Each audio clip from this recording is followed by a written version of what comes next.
Jadi kalau misalnya suami kita atau calon suami kita tidak mengizinkan kita pakai cadar, ya sebaiknya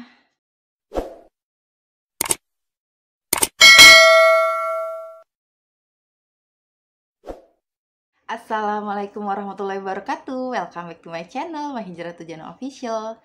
Di video kali ini, insya Allah kita akan sharing tentang gini. Banyak teman-teman yang chat gitu ya, nggak di Facebook ya, di sosial media lah gitu. Nanya, katanya, "Kak, gimana ya kalau misalnya aku punya calon suami nih, Kak. Tapi calon suami aku ini tidak setuju aku menggunakan cadar." Saya tanya sama Ukti itu ya, "Ukti, anti udah pakai cadar belum?" gitu kan. Dia bilang, "Sudah, Kak." "Sudah berapa lama?"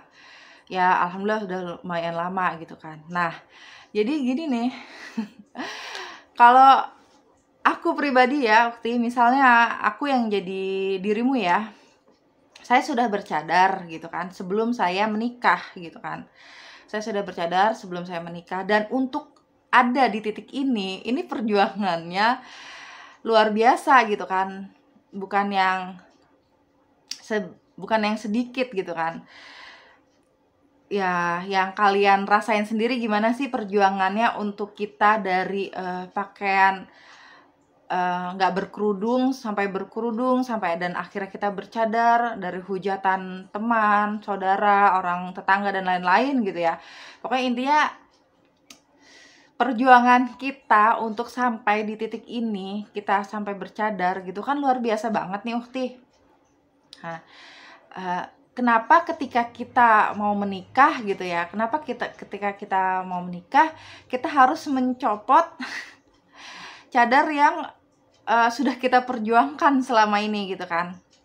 Jadi kalau saya pribadi Ukti, kalau ditanya gimana ya Kak kalau kita punya calon suami yang nggak setuju, yang nggak berkenan ketika kita mau pakai ketika kita pakai cadar. Jadi ketika nanti kita nikah sama dia gitu harus dicopot cadarnya. Wah, kalau saya pribadi saya tolak. Karena perjuangannya untuk sampai ke titik saya pakai cadar ini kan luar biasa. Jadi kalau cuman gara-gara mau nikah saya copot, wah sayang banget kalau menurut saya gitu ya Ukti. Lebih baik kalau saya nih ya, saya bukan nyuruh Ukti untuk memutuskan gitu ya. Tapi kalau saya pribadi, saya memutuskan untuk tidak lanjut dengan ikhwan tersebut, dan saya mencari seseorang yang ketika saya menikah dengan dia, iman saya, ketakwaan saya, tauhid saya, ibadah saya itu lebih meningkat dari sebelumnya, dari ketika saya masih single. Misalnya kita ketika masih single masih suka males-malesan beribadah, masih suka males sholat, jarang baca Quran, dan jarang kajian dan lain-lain. Nah, ketika kita menikah, aku ingin ibadah saya ini lebih dari yang ketika sebelum menikah, ketika saya masih single gitu Ukti. Jadi kalau misalnya ketika sebelum nikah saya udah pakai cadar, dan ketika menikah saya copot cadar saya, wah itu saya nggak mau. Ya kan, masalahnya perjuangannya luar biasa nih. Ini memang cuma sekedar kain, tapi ini ibadah gitu. Ini sunnahnya Rasulullah, sunnahnya istri-istri Rasulullah gitu kan. Kenapa saya mau menjalankan ibadah, ya walaupun nikah juga itu ibadah, tapi menurut saya gini Ukti, banyak kok ikhwan di luar sana yang menginginkan istrinya pakai cadar. Banyak Ukti. Jadi kalau misalkan anti ketemu ikhwan yang nggak mau istrinya pakai cadar, ya nggak usah dilanjutin. Kalau misalkan anti tinggal bilang aja, kalau misalnya kamu mau nikah dengan saya, ya terima dong, saya udah pakai cadar, kamu lihat saya sudah pakai cadar. Tapi kalau misalnya kamu tidak mau menikah dengan wanita bercadar, ya jangan ta'aruf sama wanita yang sudah bercadar. Ta'aruflah sana, atau menikahlah sana dengan wanita yang belum bercadar. Gitu aja sih Ukti. Kalau saya ya, jawaban saya pribadi kayak gitu. Jadi saya nggak mau menikah dengan seseorang yang malah menurunkan apa ya, ibadah yang selama ini udah saya jalani gitu loh. Ya, walaupun dia cuma bilang, ah cuma cadar ini gitu kan. Ya nggak bisa, ini udah prinsip saya, ini udah apa ya, udah jiwa saya udah di sini gitu. Sebelum saya menikah, saya sudah bercadar dan saya berusaha untuk istiqomah hijrah gitu, memakai cadar hingga saya wafat gitu, insya Allah gitu kan. Jadi kalau misalnya cuman gara-gara mau nikah saya harus copot cadar saya, enggak deh. Lebih baik saya bersabar. Insya Allah Allah akan memberikan jodoh yang lebih baik dari yang tadi itu ya ukhti, ikhwan yang nggak setuju kita pakai cadar gitu. Karena kan jodoh itu cerminan diri kita gitu. Insya Allah kalau misalnya kita bertakwa, kita bertauhid, kita yakin kepada Allah gitu kan. Ya Allah, saya sudah bercadar, saya ingin menikah dengan ikhwan yang support hijrah saya, yang tujuan hidupnya sama dengan saya gitu, yang ketakwaannya lebih dari saya, tauhidnya lebih saya, jadi dia bisa membimbing saya gitu kan. Kalau misalnya belum nikah aja dia udah minta kamu lepas cadar, itu sih kalau buat aku not good banget ya ukhti. Bisa cari ikhwan yang lain aja, masih banyak kok ikhwan yang di luar sana yang sudah tahu ilmu gitu, yang udah kajian, yang menginginkan istri salehah yang bercadar gitu ya ukhti. Mudah-mudahan jawaban ini ya berkenan ya buat ukhti salehah di luar sana yang kemarin pertanyaannya, gimana bun kalau misalnya aku punya calon suami yang tidak mengizinkan aku memakai cadar ya ukhti. Dikembalikan lagi ke ukhti sendiri ya. Kalau bunda sih lebih baik tidak, lebih baik bersabar aja. Insya Allah nanti Allah akan memberikan calon suami yang jauh lebih baik dari yang tadi gitu ya ukhti. Oke. Pertanyaan yang kedua, kalau suami kita tidak mengizinkan kita memakai cadar. Wah, ini banyak banget nih, banyak banget pengalamannya. Termasuk bunda sendiri ya, aku sendiri mengalami hal seperti ini. Jadi 2013 lalu saya hijrah.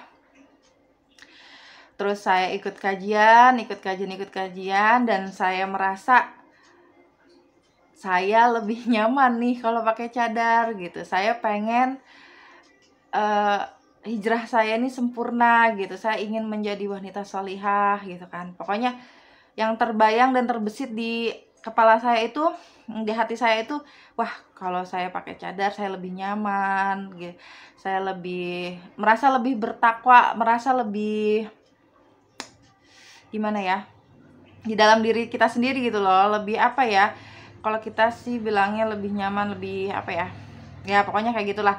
Nah gimana nih kalau suami kita nggak setuju? Memang iya benar, banyak nih teman-teman yang suaminya nggak setuju ketika kita udah hijrah duluan nih. Kebanyakan istri-istri yang hijrah duluan gitu kan.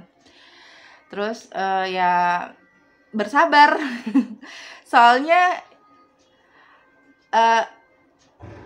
cadar ini kan sunnah ya ukhti. Cadar ini sunnah dan taat kepada suami itu wajib gitu. Jadi ya kita bersabar, kita pelan-pelan aja. Ya rayu suami sendiri gimana sih ya. Gitu. Kalau saya sih ya bersabar sambil pelan-pelan. Ya rayu-rayuan istri lah, gimana lah gitu ya. Misal dia, nggak usah deh, udah pakai kerudung biasa aja, kamu udah cantik kok, pakai kerudung syari aja kamu udah bagus, nggak perlu pakai cadar gitu kan. Ya bilang aja ya, kalau kita ya bunda kan pengen lebih salihah, pengen menjadi istri yang soleha seperti istri-istri Nabi gitu kan. Terus pengen hijrah lebih sempurna aja, pengen menutup aurat lebih sempurna gitu kan. Terus sisa-sisanya ya kita berdoa aja terus kepada Allah, berdoa kepada Allah, ikhtiar, ya Allah lembutkanlah hati suamiku ya Allah, agar beliau mengizinkan aku pakai cadar gitu kan. Ya kadang-kadang sih suka umpet-umpetan ya, kalau misalnya mau ke kajian saya pakai cadar gitu kan. Nah, tapi kan suami nggak ada di rumah. Kalau kita mau kajian, kita cuman ya izin ya mau ke kajian gitu kan, suaminya lagi kerja tuh, telepon ya, izin ya mau kajian, iya gitu kan, hati-hati ya bun, iya, kita pakai cadar mau keluar kajian. Kalau misalnya di rumah kan gimana ya, suami kan berangkat pagi pulang sore, nah ketemu cuma sore doang tuh di rumah. Nah di rumah kan kita nggak pakai cadar, pakai baju biasa gitu. Terus pernah sih saya yang suka ngel-ngel gitu kan, jadi apa ya, curi-curinya tuh pas mau jogging gitu ya, ya nyobain ya pakai cadar sekali aja gitu kan, ya udah terserah gitu kan, ya udah jogging tuh pakai cadar saya, suami jalan duluan di depan, saya sama anak-anak di belakang. Kan saya pakai cadar, jadi suami tuh kurang setuju gitu kan, nggak apa-apa lah kan, namanya belajar gitu ya. Ini juga tes mental dia juga ketika dia jalan dengan seorang wanita bercadar di publik gitu ya.